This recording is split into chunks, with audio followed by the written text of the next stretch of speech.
जय हिंद दोस्तों। उत्तर प्रदेश के नोएडा शहर से एक गंभीर मामला सामने आया है, जहां पर एक आईएएस ऑफिसर 2018 बैच के आईएएस अधिकारी है संदीप भागिया। इनके खिलाफ कुछ महिला अधिकारियों ने यौन उत्पीड़न, सेक्सुअल हरासमेंट की कंप्लेन की है। एक एनोनिमस लेटर लिखा गया है। लेटर सीधा उत्तर प्रदेश के चीफ मिनिस्टर योगी आदित्यनाथ जी को सेंड किया गया। इसके साथ साथ इस लेटर की एक कॉपी यूपी के गवर्नर हाउस पर भी सेंड की गई। वो लेटर मैं आपको दिखाता हूं। ये रहा वो लेटर, जिस लेटर में इनके ऊपर काफी गंभीर आरोप लगाए गए हैं। और हम यहां पर बात कर रहे हैं sexual harassment act work place, जिसके अगेंस्ट भारत में एक कड़ा कानून भी मौजूद है। अब आरोप है क्या? तो ये वो लेटर है जिस लेटर में कंप्लेनेंट्स ने ऑब्वियसली अपनी आइडेंटिटी को हाइड किया है।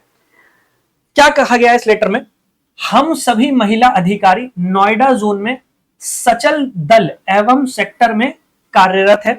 पिछले लगभग 4 माह से जब से श्री संदीप भागिया नोएडा जोन में अपर आयुक्त बने हैं, इनके द्वारा शोषण एवं अमानवीय व्यवहार के साथ साथ हमारे साथ गुलामों जैसा व्यवहार किया जा रहा है। तो मतलब ये फीमेल एम्प्लॉइज ये एलिगेशंस लगा रही हैं कि संदीप भागिया उनके साथ जानवरों जैसा या फिर स्लेव्स के जैसा व्यवहार कर रहे हैं, अमानवीय व्यवहार किया जा रहा है। इतना मैं जरूर क्लियर कर दूं कि अभी तक ये एलिगेशंस है, अभी तक इसमें से कुछ भी प्रूव नहीं हुआ है।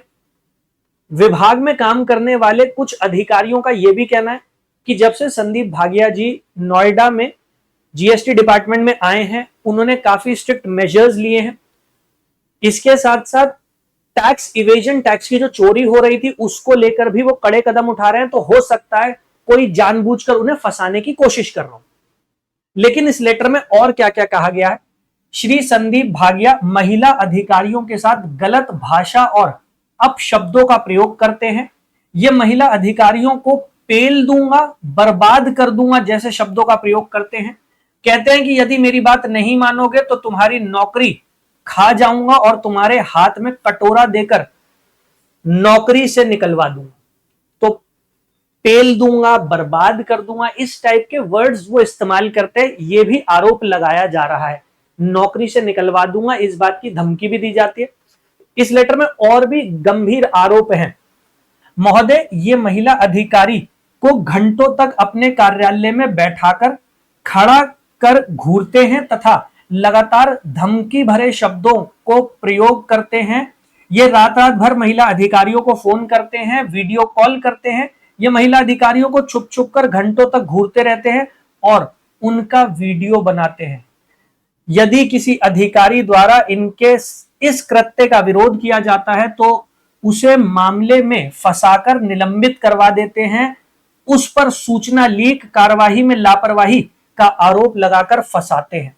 तो क्लियरली यहां पर ये एलिगेशंस लगाए जा रहे हैं कि आईएएस ऑफिसर संदीप भागिया 2018 बैच के सिलेक्टेड आईएएस ऑफिसर हैं। 2017 के एग्जाम में रैंक 30 स्कोर की थी, लखनऊ से बिलोंग करते हैं, अभी फिलहाल नोएडा में जीएसटी विभाग में पोस्टेड है। तो ये कहा जा रहा है कि ये आईएएस अधिकारी जो है ये गलत ट्रीटमेंट कर रहे हैं फीमेल अधिकारियों के साथ। अगर कोई इस तरीके का जो व्यवहार हो रहा है उसका विरोध करता है तो उसको झूठे इल्जामों में फंसा दिया जाता है। कुछ ये आरोप जो हैं वो लगाए जा रहे हैं।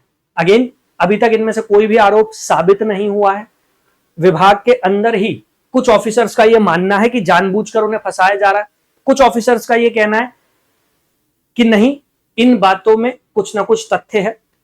अब उत्तर प्रदेश के चीफ मिनिस्टर योगी आदित्यनाथ जी के ऑफिस की तरफ से अलग अलग विभागों को ये इंस्ट्रक्शंस जारी की गई हैं कि इस केस में वो जांच पड़ताल करें और इस बात का पता लगाएं कि कौन है ये महिला अधिकारी जिन्होंने ये लेटर लिखा है, क्योंकि इस लेटर में उनकी आइडेंटिटी को सीक्रेट रखा गया, गोपनीय रखा गया है। और क्या वाकई संदीप भागिया ने कुछ ऐसा किया है या नहीं किया। अगर एक ऑफिसर स्ट्रिक्ट होकर काम कर रहा है और उसके खिलाफ ऐसे झूठे आरोप लगाए जा रहे हैं तो वहां पर गवर्नमेंट उसके साथ खड़ी हुई नजर आएगी आपको। लेकिन एक आईएएस ऑफिसर जिनको एक एग्जाम्पल सेट करना होता है सोसाइटी के लिए, people look up to them, अगर वो इस तरीके का एक अभद्र व्यवहार कर रहे हैं, इस तरीके से अगर फीमेल एम्प्लॉयज को ट्रीट किया जा रहा है, सेक्सुअल हरासमेंट हो रहा है, देन स्ट्रिक्ट से स्ट्रिक्ट एक्शन लिया जाना चाहिए। आप लोग क्या मानते हैं, आप लोग क्या सोचते हैं, कमेंट सेक्शन में जरूर बताइएगा। And if you want to become an IAS officer, अगर आप एक आईएएस अधिकारी बनने का सपना देख रहे हैं, बनना चाहते हैं, तो याद रखिएगा आप सोसाइटी के लिए एक रोल मॉडल भी होते हैं। People look up to you, लोग आपसे अपेक्षाएं भी रखते हैं और आपसे इंस्पिरेशन भी डिराइव करते हैं। तो आपका कंडक्ट बहुत इंपॉर्टेंट होता है, स्पेशली पब्लिक प्लेसेस पर, पब्लिक डीलिंग में। इसके साथ साथ जब आप यूपीएससी की तैयारी कर ही रहे हैं, इस तैयारी को आसान बनाने के लिए आपके प्रीलिम्स के सिलेबस को डिकोड करने के लिए मैंने एक फाइल तैयार की है 50 इंपॉर्टेंट टॉपिक्स की। आपकी तैयारी में आपके लिए बहुत हेल्पफुल होने वाली है। आप उसे मेरी वेबसाइट से जाके डाउनलोड कर लीजिएगा, फ्री ऑफ कॉस्ट है, आपको कोई पैसा नहीं देना उसके लिए, लेकिन वो आपको प्रीलिम्स और मेंस की तैयारी में गाइड बहुत करेगी। उसके लिए क्या करना है, आपको जाना है वेबसाइट पर, गूगल पर जाइएगा, गूगल पर जाकर टाइप कर दीजिएगा यूपीएससी टॉपर्स हब। जब आप टाइप कर देंगे तो वेबसाइट आपके सामने आ जाएगी, वेबसाइट पर लॉगिन कीजिएगा। जब आप वेबसाइट पर लॉगिन करेंगे तो आर कोर्सेज में जाइएगा। आर कोर्सेज के सेक्शन में यहां नीचे की तरफ फ्री यूपीएससी स्टडी मटेरियल का सेक्शन है। जब आप फ्री यूपीएससी स्टडी मटेरियल के सेक्शन में आ जाएंगे तो यहां नीचे की तरफ आके आपको मिलेगा 50 मोस्ट इंपॉर्टेंट टॉपिक्स। यहां चले जाइएगा 50 मोस्ट इंपॉर्टेंट टॉपिक्स पर। सबसे पहले ये 50 most important topic for UPSC prelim, इस फाइल को डाउनलोड कर लीजिए। प्रीलिम्स का सिलेबस यूपीएससी ने प्रॉपर्ली डिफाइन नहीं किया, इसी वजह से यूपीएससी के पिछले 15-20 साल के प्रीलिम्स के क्वेश्चन पेपर्स को देखकर मैंने ये सारे के सारे टॉपिक आपके लिए शॉर्टलिस्ट कर दिए हैं। जब तैयारी कर रहे हैं इन टॉपिक्स को पहले प्रिपेयर कीजिए, अच्छे से प्रिपेयर कीजिए, क्योंकि 50 to 60% आपका पेपर इन्हीं टॉपिक से बन जाएगा और हर साल बनता है। तो यहां से डाउनलोड कर लेना। डाउनलोड करने के लिए पहले अकाउंट बनाना पड़ेगा, अदरवाइज ये फाइल लॉक्ड है। आपसे मोबाइल नंबर और पासवर्ड मांगेंगे। मोबाइल नंबर पासवर्ड आपके पास तब आएगा जब आप रजिस्टर कर लेंगे।